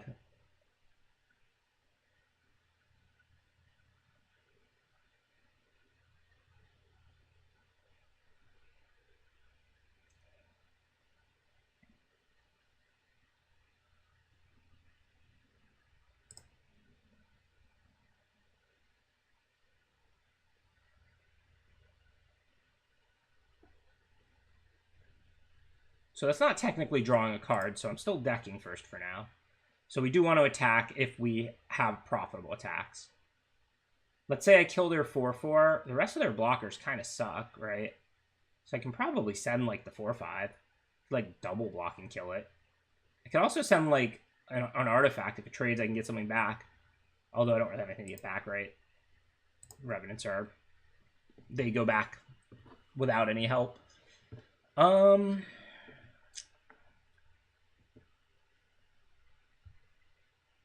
So yeah, this is an interesting game. I mean, I feel good about it, but I don't know if I'm going to win or lose. But I think I'm going to do that because I do think this game could come down to decking. I still have another corrupt anyway, and I still have 2 Power Stone Fractures. Like, I have removal if they play some really good threat. So I should try an attack. And I think these attacks are positive looking. Do I need the 3/4 back? Yeah, or they can start sending all the 2/1s and stuff. I'll send just the 4/5. So if they want to kill it with the Lauren and an Engineer, that's fine. It'll help clear the way for the future. If they take it, great.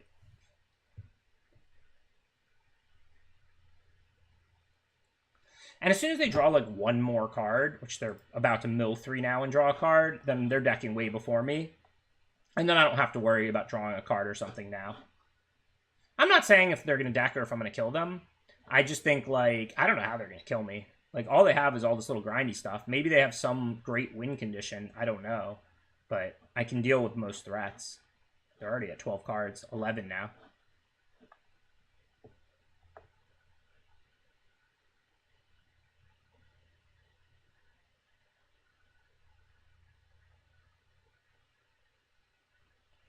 I guess I don't have any flyers. So if they have flyers, that's a way they can win. It's just 1 a turn at the moment. I don't have a way to draw 2.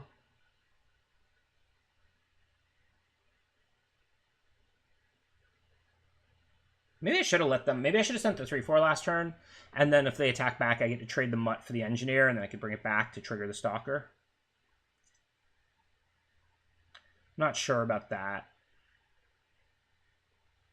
I don't really want to trade the Stalker for the 4/4. I don't really have great attacks now. Maybe I'll just, like, send in just the Mutt to die so that I can trigger the Stalker and then attack with that. Get my life. Get a card off the Mutt next turn. I can discard these Revenants. I think I have enough ground blockers. I know they have a lot of creatures, but I feel alright about that. I'm also going to buy back a Revenant and put it in play. Don't forget I have this land here, too, that can block. I always forget this can pump any assembly worker. I don't think any of these are assembly workers, but I do have that 1/3 reach.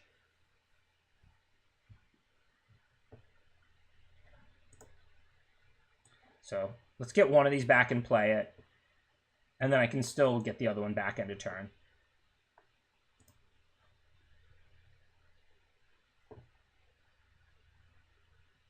I mean, is there like a white X spell? Like, Kaya's command is not that scary.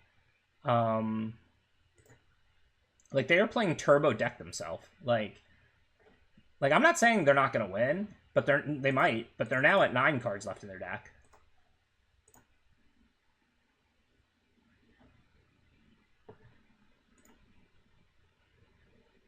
Like, if there's something that gives, like, +2/+2 to all their creatures, they're probably going to win. Really? I can't think of it. Like I said, there's a red 4-mana instant that's +2/+0 to everything. But if they're just trying to swarm me by having a million creatures, I don't know. I have a lot of stuff. And a Corrupt for 6 more life.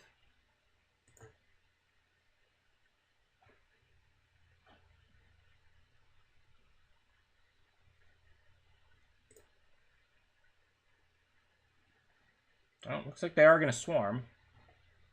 I don't think I'm taking that much damage here. I'm going to activate the Foundry. I have 5 blockers. They have like maybe 10 attackers, and they all have, unlike the 5 that get through, will all have 1 power. Or very close to it.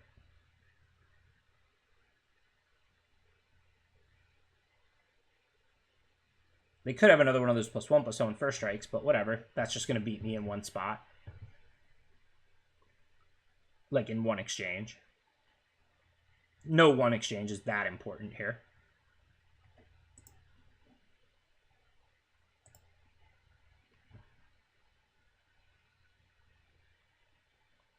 So let's see. 3/4 on 3/3, 1/1 Death Touch on 5/5. Well,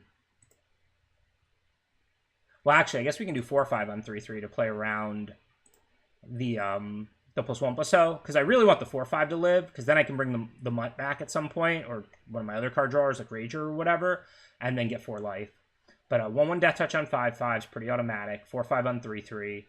3/4 can block like a 2 power, like an Engineer. And then 2/2 on 1/1, 3/2 on 1/1 would be ideal. So then I would take how much? 2, 4, 6, 7, 8. Like I said, it's not even that much. Okay. I can take 8 and go to 11 with a Corrupt in hand.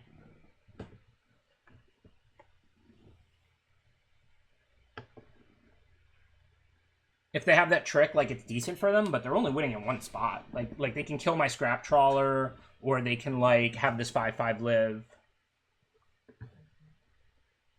This is the trick I was talking about, Military Discipline. I don't really like this card, Military Discipline. Not saying it's unplayable, but it's not that much value. I mean, listen, I'm not saying that attack was horrible for them or anything. But these go away. The creature count's relatively even, and I'm at 11. They're at 7 cards in their deck. So if I corrupt them for 6, they're at 5. So what if I just attack with everything? If they block the 2 biggest, they take 5, right? I was planning to corrupt the 5/5, but I think they're just dead. Corrupt does 6 to the face. I'm a mana short of activating the Foundry, but they're effectively at 5 life with 2 blockers.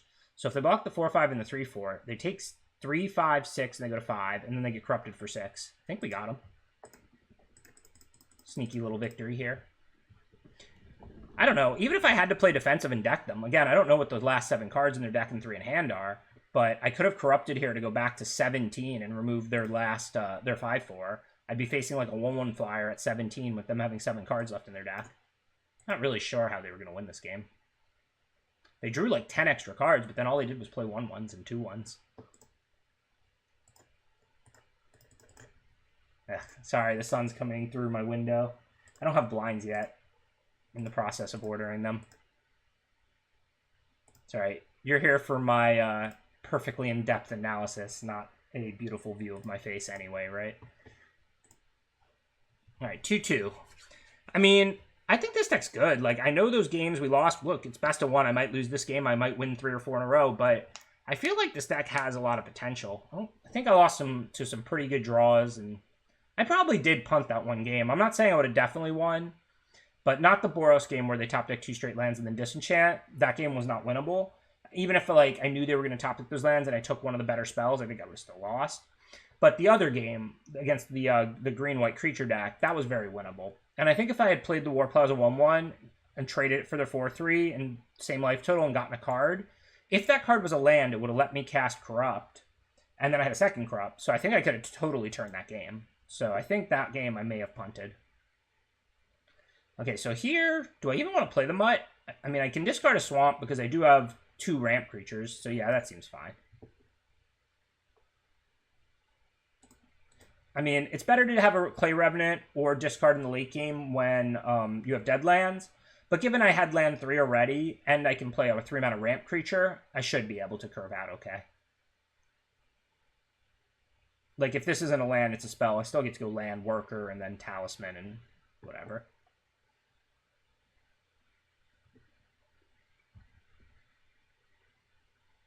So we can definitely attack. If they flash in a 1/2 in trade, I'm fine with that. And then I'm going to play the Tower Worker. I want to play the Pristine Talisman after the Levitating Statue. Also, creatures are affected by Summoning Sickness. Artifacts aren't. So I want to play the Tower Worker before the Talisman, unless I'm going to be able to use the mana from the Talisman immediately.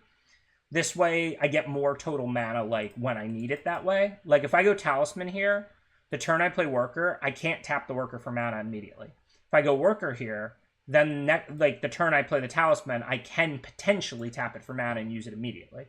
So it makes sense to basically hold the one that's not going to be Summoning Sick and play the one that is Summoning Sick. So I'm playing the Worker. That may not come up because next turn I'm going to have 5 mana. I'm probably going to go Statue Talisman and have nothing to do with the one. But as a good rule of thumb, you know, you want to play the Summoning Sick creature so that you can use it for mana, not the non-Summoning Sick Talisman. Okay, well, that's a way I could potentially use the one.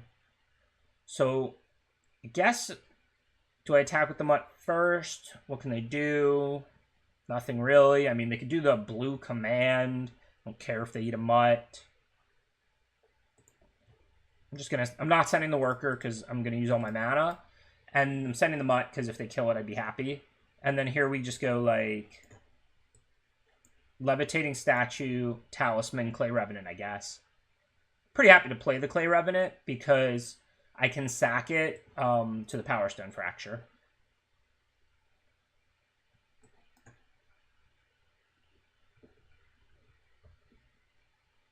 And so now I have 6 mana for the 5/4 Warplow, and I have Fracture for something good they play. I'm not saying I'm going to win. I mean, they have a lot of cards in hand. Just depends what they have going on. So I could play the Warplow, but they keep leaving up mana. There's still, even though they played a counter, if they use a counter on the statue there's a decent chance they have a second. I kind of want to find out, right? I'm not like in a big rush. So I'm going to Caress them, probably take a Scatter Ray. We'll see what they have. And then I have the Warplow. Unless they have like, you know, Teferi or something busted. Okay, so they don't have another counter, so that read was wrong. They have Recommission. They can get back the Thopter Mechanic after it dies. That's pretty good. They have the Mightstone's Automation, 4/4 haste draw card, but they don't have any artifacts to put it on. Prison Sentence, which can kill my 5/4 here. Let them scry. Urza's a really good card, but I can Power Stone Fracture that, so I probably don't really want to take it. I don't know what to take here. Let's see. Do I attack? if I do and they block, they get a 1/1. They can bring back the mechanic as a 3/2. That's not really that scary. None of these cards are that individually scary for me. They just have a lot of firepower. There's no, like, one card that I'm like, oh, I gotta take that. Maybe I take the Mightstones since it draws a card, which will trigger the Thopter mechanic. I mean, they can't even play it yet, though. No, I think I should take the Prison Sentence. Because they can put that on the 5/4 and get a Scry 2. So I think that makes the most sense. And then I'm just going to chill, because if I attack and they trade, then they can recommission it right now, and they get a 1/1 flyer, which they can turn into a 4/4 flying draw card. Right now, they can't really do anything Oh, I messed up. They can protect this with the Loren's Escape. I forgot about that. I mean, look, it's not the end of the world. It's not like pumping any artifact creatures right now. But I was thinking I would Power Stone Fracture it. I forgot they were going to be able to protect it if they drew a land. But that doesn't necessarily even mean my play was wrong, because they could have killed the Warplow with the Prison Sentence and Scry 2. That might be better. It might not.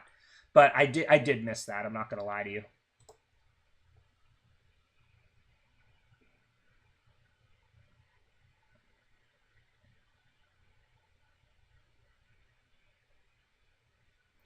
Okay, so I can attack with the 5/4, right? If they want to double block and use the escape, that seems fine. That gets me through the escape, and then I have the Power Stone Fracture to get rid of the Urza after that. I know that they can do things, but they can only recommission the Thopter mechanic.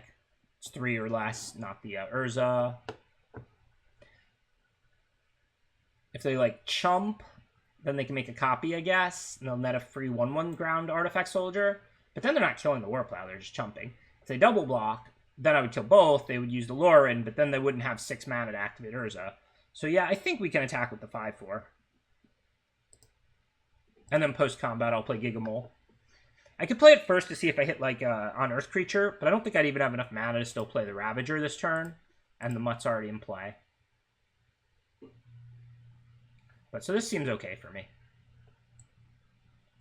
I don't think the order super matters. I'm dealing lethal to both. They're going to Loren's Escape the Urza, which I don't love, but next turn I can Power Stone Fracture it.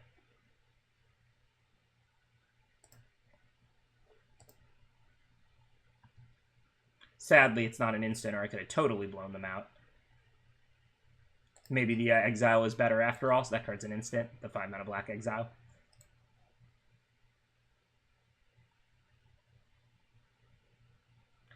Alright, that's pretty nice. We got the desk. I can play it and activate it, and then I didn't need to play the land. That was a small mistake. Oh, no, I did. It was the mountain to bring it back, right?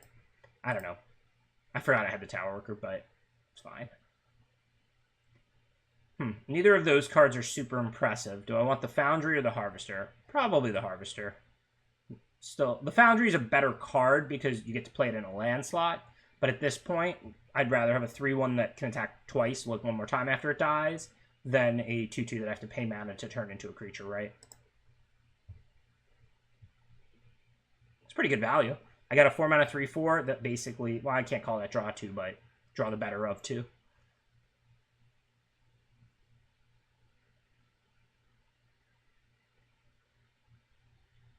So they're having a nice little turn, but after I Power Stone Fracture this Urza, their board starts to kind of crumble. But, you know, then they can turn this into a 5/5 flyer and stuff, so there's definitely a game here.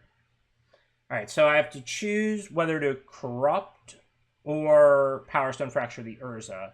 Now, normally Corrupt's the one you hold for later, but I actually think I want to Corrupt it because they can put this Mightstone animation on, like, this Levitating statue and turn it into, like, a 6/6 flyer, which I can take out with Fracture, but it might be out of Corrupt range.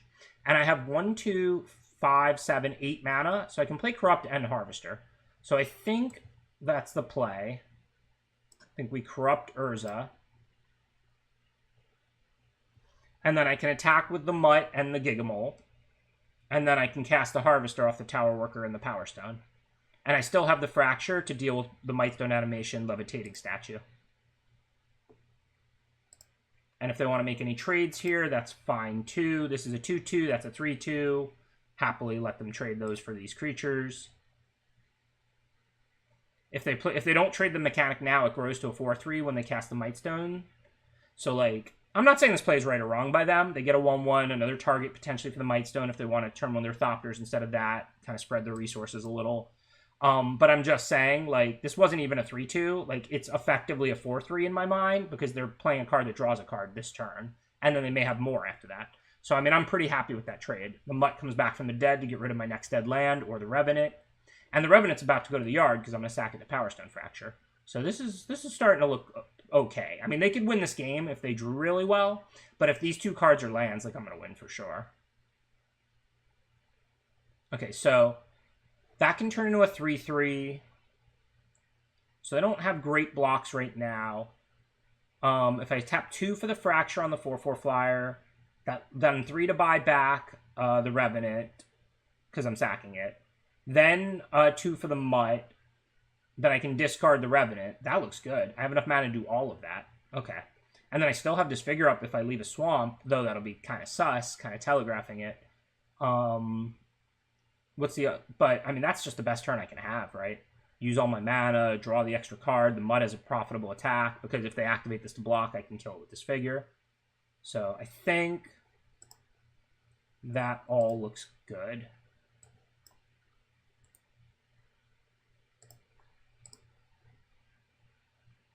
Not that, like, a lot of this is too incredible or anything, but I think it's overall the best turn I'm going to have.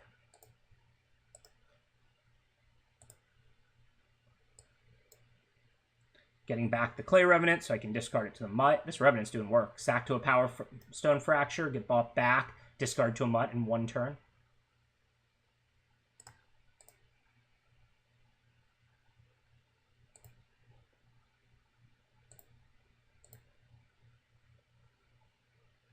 And what is the recursion? Like, Recommission is the most likely recursion spell, so we should probably get back the Mechanic. I mean, exile the Mechanic. I was deciding what to exile with the Harvester. They could have another copy of that card. I don't think White-Blue has too much other recursion. So that's going to turn that into a 4/4, but it doesn't activate it, so they can't block with that. So I have to decide, do I want to disfigure this 1/1 or let them block Harvester? If I disfigure the 1/1, they take 8 and they go to 5. And then they have their 1 blocker for next turn to my 3 attackers. Yeah, that's not even lethal. I'll just let them trade. I may need Disfigure to be able to keep attacking into this Levitating Statue. I don't think keeping a 3/1 around when they have a 4/4 flyer is particularly helpful for me.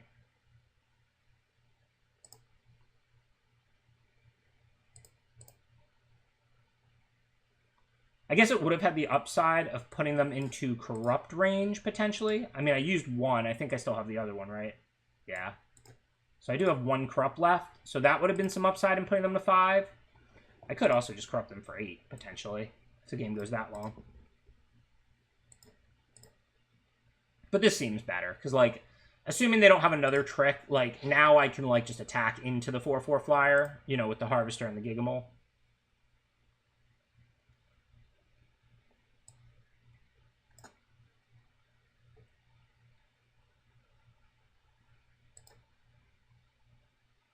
I'm going to send the Tower Worker along, too. If they want to eat that and take the others, I'm fine with it. I don't really care about my 1/3 mana producer at this point. Hopefully they don't have a trick. If they do, it's not going to be great for me. I mean, if they just, like, play a cantrip and give the Levitating Statue +1/+1, that's not going to be enough. It's still going to die to the Gigamole. They have to have, like, you know, a counter spell for the Disfigure or, like, a specific trick like that. So I'm going for it. We'll see. Like that doesn't work. It's still just going to turn into a 3/3.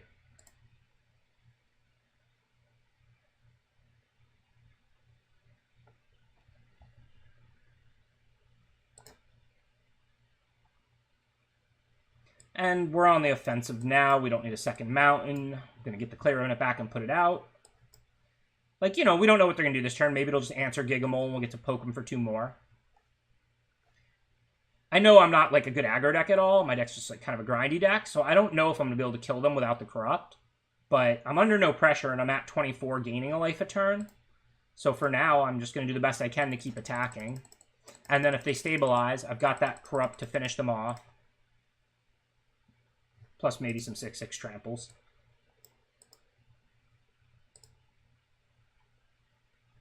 I'm lucky they drew that off the They drew that rebuff off the Stern lesson or the draw step. If they had had that last turn and countered the Disfigure, I might have lost this game. So I complained a little bit about the red-white straws, which were incredible, but I did get lucky that they didn't have the rebuff last turn. That would have been really bad for me.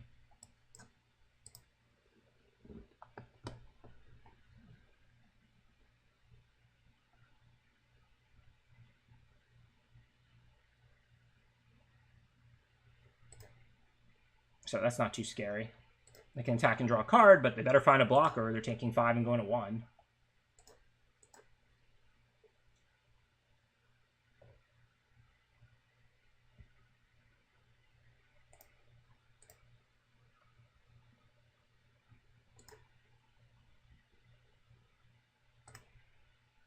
If I draw the crown, we can sneak in lethal here.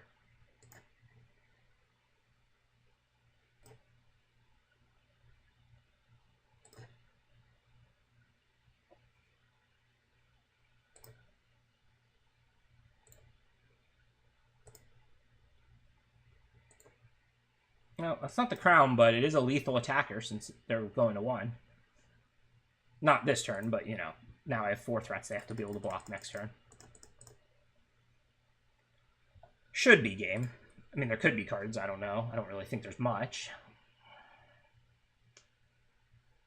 They can get a card off the Thopter, a card off the Lantern, but again, they have to stop 4 attackers unless they gain a bunch of life.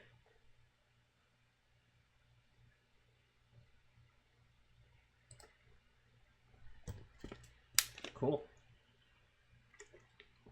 We've secured at least a 500 record. And we've earned our way up to tier 3. I think we did that last game, but still.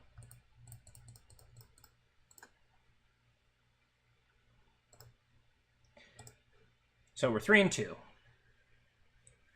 Best of 1 is always like, you know, like the same deck could so easily go like 7-2 or like 2-3 because like, you know, every game is just like, you can get like screwed, they can have a good draw or whatever. It's not like when you play like a best of 3, like, you know, it's very high variance when you play 1 game sets, is basically what I'm trying to say. But I do like my deck.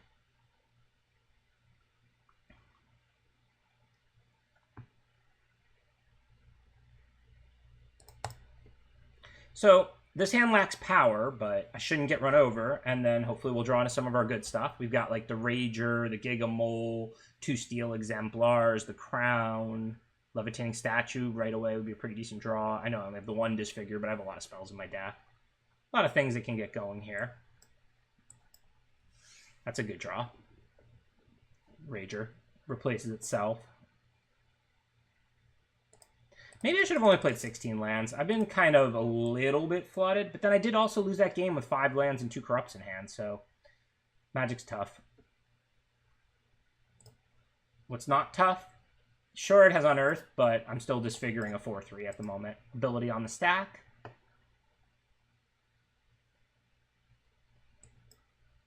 That was a bad play. I should have played the Swamp. If I draw a Steel Exemplar next turn, I can't play it as a 6/6 now, only a 4/4. Hopefully I won't get punished, but that was sloppy play. This should have been a Swamp in play.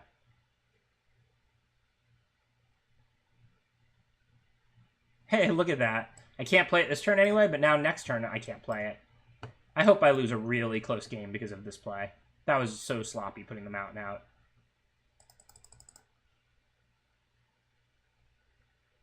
Now, if I don't draw anything else to do, I have to either hold it for a turn or put it out as a 4/4. I'm going to hold it. Seems worth waiting a turn to get an extra 2 power and toughness. But this could be in play as a 6/6 trample right now if I wasn't a loose player.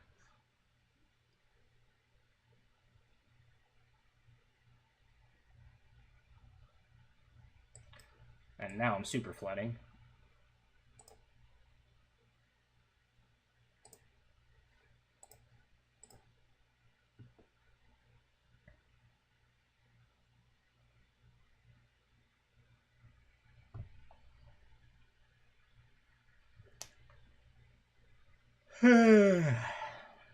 Gonna need some spells. I mean, I'm probably gonna lose this game. I mean, I have 9 lands. So if I play the Exemplar last turn, they can kill it, then they take 3 more damage, then they play the Elite. So it's basically the same spot, but they'd be at 11. So we'll see if that 3 costs me. Alright, I'll chump block. Oh, another swamp, just what I wanted. Well, I do have 2 corrupts in there, so maybe if I can sneak in a couple of more points, like I said, we'll see if that 3 costs me, right? Because if I had played this a turn earlier, the elite wasn't out yet, they probably were holding the sentence. But then if they sentence instead of eluding, I get to poke for 3 instead of 0 that one turn. So they'd be at 9, which is almost already in corrupt range.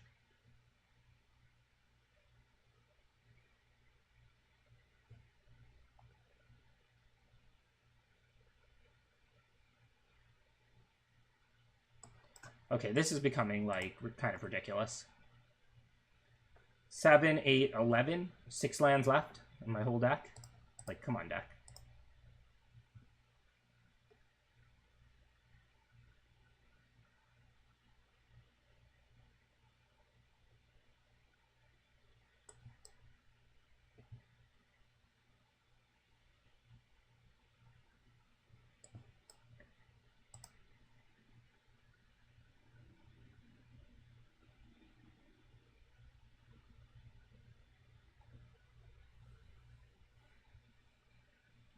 Two more Whirling Strikes? I figured they probably had one more since they played it so early. Well, I'm just dead now. So the good thing is the 3 damage didn't kill me because I never drew a corrupt. So, you know, the fact that I'm 3 short of... Like, if they were at 9, I could corrupt them for lethal, except I don't have a corrupt. The bad thing is I drew every land in my deck. And, like I said, best of one's high variance. But I thought this was a pretty sweet deck. Definitely could have done better than 3-3. It's not like some secret busted strategy, but you can definitely draft mono black around 2 corrupts. Just draw a little better. And, you know, these were some decent games. Some of them not so much. Some of them were good. The game against the blue-white that I won was really good. The game against the green-white creature deck that I lost was really good. I thought the game against mono-white that drew like 50 extra cards was pretty cool and interesting. So I hope you enjoyed this. Look for more draft videos by me. This isn't a one-time thing. I plan to start making videos regularly again, hopefully around 1 a week. I hope you enjoyed this. Let me know what you think. Let me know if you agreed with any, disagreed with any plays, saw any lines that I missed. You know, anything interesting, worth discussing. I'll be checking the comments. And if you want to see more Arena Best of 1, Arena Best of 3, or Magic Online Best of 3. I've been playing more on Magic Online than Arena these days, but I use both regularly. I started using Magic Online again because I had to play Pioneer for Constructed, and then I started doing the draft leagues on there because I was already on there. But then I also play Arena on my phone. Like, I mostly play Arena Best of 1 on my phone, like, out and about, and Magic Online on my desktop. So anyways, I'm totally open to either, so let me know what you think. Hopefully you enjoyed this. As always, any constructive criticism, tips are appreciated, and especially if there's any, like, lines or plays I made you didn't agree with or understand, or you saw a line that you think is good that I missed, definitely let me know so we can discuss in the comments. Thanks for watching, and I will see you next time.